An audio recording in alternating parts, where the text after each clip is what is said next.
Now with 7 First Alert weather. This is 7 Eyewitness News at 11. He has the best interests of Western New York at heart. The politicians right now are just out of control, and he's one of them. Western New Yorkers who live in New York's 27th congressional district divided over the full-on return of indicted Congressman Chris Collins to the race for the seat that he holds. Good evening, everyone. Collins not only says he's going to actively campaign, but serve his term if he wins. It's a complete 180 from last month when he said he was out of the race. A glance at one of his Twitter accounts shows quite the juxtaposition. His 2 latest tweets say he's suspending his campaign and that he's campaigning. 7 Eyewitness News reporter Nikki Dementri joins us in studio tonight with some strong opinions from the voters. Yet another turn in the Chris Collins saga. This afternoon, the representative of NY27 released a statement on Twitter that he will campaign after all, and while he fights to clear his name. Now with that, we went into the heart of the district to see how voters are feeling.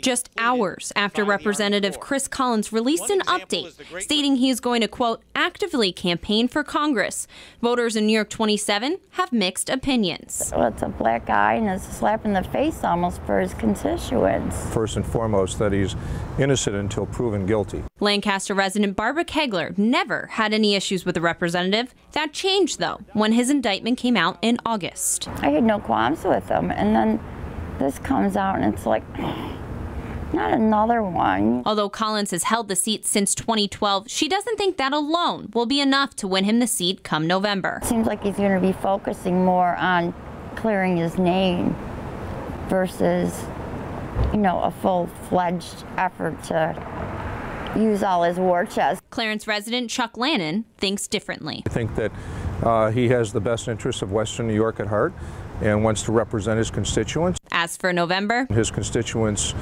pretty much vote along party lines as far as Republicans are concerned, so I think he feels he has the best chance of maintaining that seat. Collins also said in his most recent statement that he, quote, will fight on 2 fronts. This meaning that he will also work towards proving his innocence. He's putting first and foremost his constituents, because he's a congressman. That's what his job is to do. Secondly, on his agenda is to clear his good name, so I think he's capable of managing multiple priorities. And how effective will he be once all this stuff's going on? You know, I mean, really, how effective will he be for the Republican Party?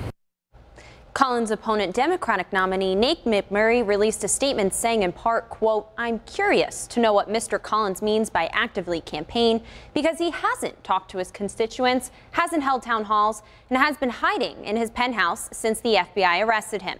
He further said Chris Collins represents everything that's wrong with Washington. Now, Representative Collins returns to federal court October 11th. Live in studio tonight, Nikki Dementri, 7 Eyewitness News. Thank you.